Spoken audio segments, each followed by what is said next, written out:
Assalomu alaykum hurmatli vatandoshlar va odatdagi yangiliklarimizni boshlaymiz.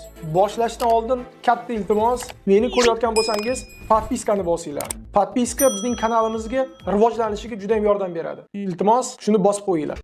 Moskva hamda Moskva oblasti va Sankt-Peterburgdagi hamyurtlarimizga 10 yillik stajiga ega ishonchli dokument xizmatlarini taklif qilamiz. Registratsiya va uni продление qilish, трудовой договор, уведомление, spravkalar, проверка bazalar xizmatlari mavjud. Muhim eslatma, Amina ilovasi to'liq ishlamaganligi sababli registratsiya qilmaganlar zudlik bilan ushbu xizmatdan foydalaning. Hoziroq ekrandagi raqamlarga qo'ng'iroq qiling yoki WhatsAppdan yozing. Endi Rossiyadagi o'zbekistonliklarga bepul bo'ladi. Assalomu alaykum qadrli mehmon, videodan to'liq xabardor bo'lish uchun videoga like va podpiska tugmalarini bosib qo'ying. O'zbekistonlik migrantlar Sankt-Peterburgda bepul yuridik yordam olishi mumkin. Ushbu yordamni O'zbekistonning qo'shnisi Qirg'iziston fuqarolari ham olishi mumkinligi aytilgan. Bu bo'yicha O'zbekiston Migratsiya agentligi va Qirg'izistonning Sankt-Peterburgdagi bosh konsulligi va Sankt-Peterburg advokatlar uyushmasi o'rtasida kelishuvga erishilgan. Shuningdek, mehnat migrantlarining huquqiga aloqador masalalar bo'yicha bepul ma'ruza va seminarlar o'tkazish, ma'lumotnoma, tahliliy va uslubiy materiallar almashish belgilangan. 12 dekabr kuni Rossiya prezidenti Vladimir Putin va O'zbekiston prezidenti Shavkat Mirziyoyev Turkmanistonning Ashxobod shahrida betaraflikning 30 yilligi forumi boshlanishidan avval oyoqda tik turib suhbatlashdi. Bu haqda RIA Novosti xabar berdi. Liderlar suhbatni forum delegatsiyalari rahbarlari ishtirokidagi birgalikdagi suratga tushish marosimidan keyin boshlangan. Rossiya va O'zbekiston prezidentlari majlislar zali tomon yo'l olar ekan qisqa suhbatlashib, bir-birlarini quchoqlashib qo'ygan. Rossiyaga farzandi bilan kelayotgan xorijliklar uchun ma'lumot. Rossiya ichki ishlar migratsiya xizmati bolalarga ham registratsiya qilish va uni uzaytirish shartlarini eslatmoqda. Xorijlik o'zining mehnat patenti asosida farzandining registratsiyasini uzaytirib olishi mumkin. Agar xorijlikning Rossiyada bo'lish asosi bo'lmasa va bolasiga ham hujjat qilib bera olmasa, u mamlakatni tark etishi shart. Xorijliklar reyestrga tushib qolganida bolalarni bog'cha va maktablarga joylashtira olmaydi. Hujjatsiz bolalar ham reyestrga kiritilishi mumkin. Bolalari ta'lim muassasalariga qatnamaydigan ota-onalar fuqaroligidan qat'iy nazar majburiy qoidabuzarliklar sodir etadi. O'z majburiyatlarini qo'pol buzganlarning Rossiyada bo'lishi nomaqbul deb topilishi va ularga kirishga bir umrlik taqiq qo'yilishi mumkin. 2026 yil 28 yanvardan boshlab Rossiya Ichki ishlar vazirligi va Maorif vazirligi migrantlar bolalari to'g'risidagi ma'lumotlar bilan o'zaro almashishni boshlaydi. Sankt-Peterburgning Pargolova shaharchasidagi avtomobil ta'mirlash ustaxonasida fojia yuz berdi. Bolgarka ishlayotgan migrant bilan baxtsiz hodisa yuz berdi. Manbalarga ko'ra, 48 yoshli o'zbekistonlik erkak bolgarka yordamida geometrik yopiq 200 metrlik metal bochkani ochishga uringan. Bochka to'siqdan portlab ketgan. Portlash erkakni bir necha metr uzoqlikka uloqtirib yuborgan. Tekshiruv natijasida uning bo'yniga kesilgan jiddiy jarohatlar borligi aniqlangan. Voqea joyiga tez tibbiy yordam chaqirildi. Tez tibbiy yordam xodimlari ishchini qutqara olmadi. Muhojir kasalxonaga ketayotganda tez tibbiy yordam mashinasida vafot etdi. Shimoliy G'arbiy federal okrugi bo'yicha Davlat mehnat inspeksiyasi mutaxassislari hozirda hodisaning barcha holatlarini aniqlash uchun tergov olib bormoqda. O'zbekiston Rossiyadan makaron sotib olishni oshirdi. Rossiya makaron mahsulotlari eksportini 2025 yilning dastlabki 9 oyida 21% ga oshirdi. Bu haqda Rossiya Federatsiyasi eksport mahsulotlarini rivojlantirish federal xizmati ma'lum qildi. Qayd etilishicha, ushbu davrda Rossiya 154 million dollarlik makaron mahsulotlarini tashqi bozorlarga yetkazib bergan. Eksportning asosiy ulushi an'anaviy tarzda qo'shni davlatlarga to'g'ri keladi. Belarus 35% ulush bilan yetakchilik qilmoqda. Yil boshidan buyon ushbu mamlakatga 54 million dollarlik mahsulot jo'natilgan. Bu o'tgan yilning shu davriga nisbatan 43% ga ko'p. Eslatib o'tamiz, avvalroq O'zbekiston 2024-yilda Rossiyadan 34 million dollar qarz olgani haqida aytilgan edi. Siyosiy maslahatchi Igor Dmitriyev O'z maqolasida O'zbekiston, Tojikiston va Qirg'izistondan kelgan mehnat migrantlari mavjud integratsiya qiyinchiliklarga qaramay boshqa mintaqalardan kelganlarga nisbatan sezilarli afzalliklarga ega ekanligini ta'kidlaydi.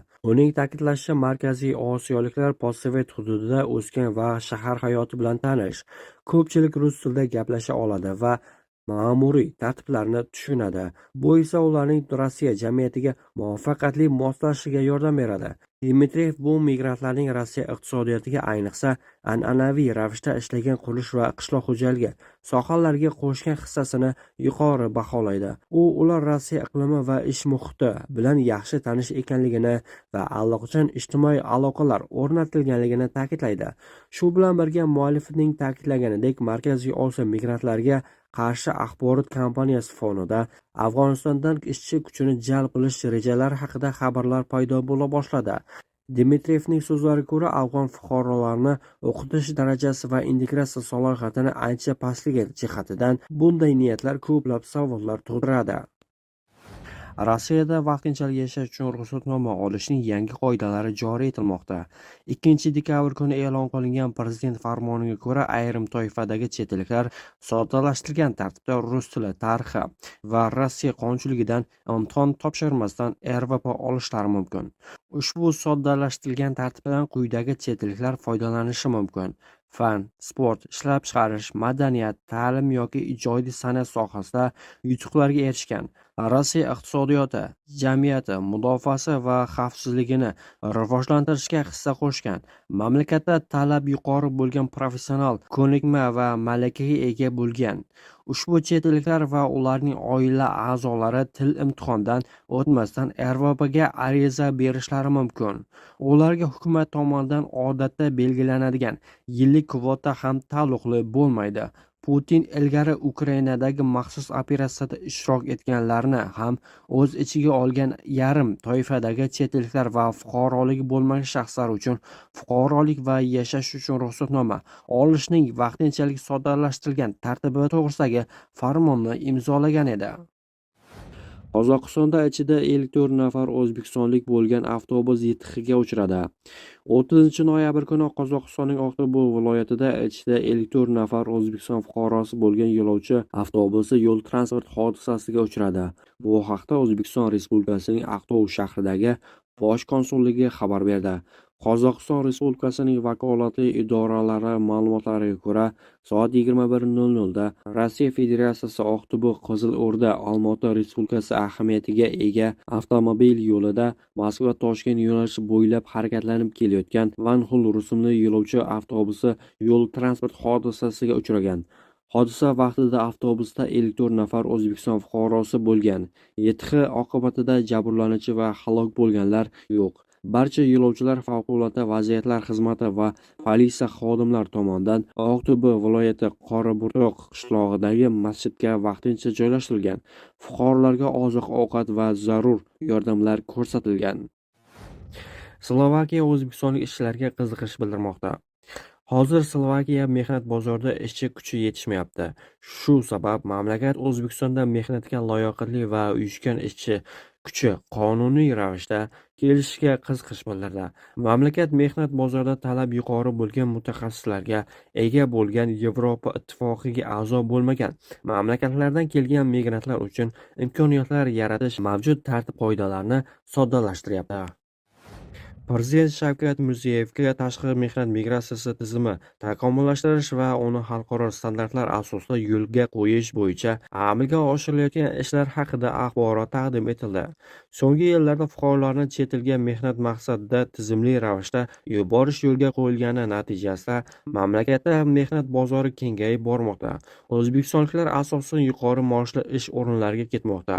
Shunga qaramay 2016-yilga nisbatan xorijda ishlayotganlar soni kamaygan bo'lsa, ular yuborgan pul mablag'lari 3,8 milliard dollardan 2025-yilning 10 oyida 15,8 milliard dollargacha oshdi.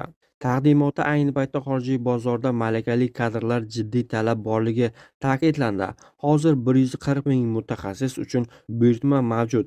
ammo til va kasbiy malaka bo'yicha talabga javob beruvchi mutaxassislarni tayyorlashda yetarlicha ish qilinmagani aytildi. Shuningdek, migratsiya xizmatlari turli joylarda tarqoq bo'lgani uchun fuqarolar qiyinchilikka uchrayotgani qayd etildi. Shu bois sohadagi barcha xizmatlarni tartibga solish va yagona darcha tartibida birlashtirish vazifasi qo'yildi.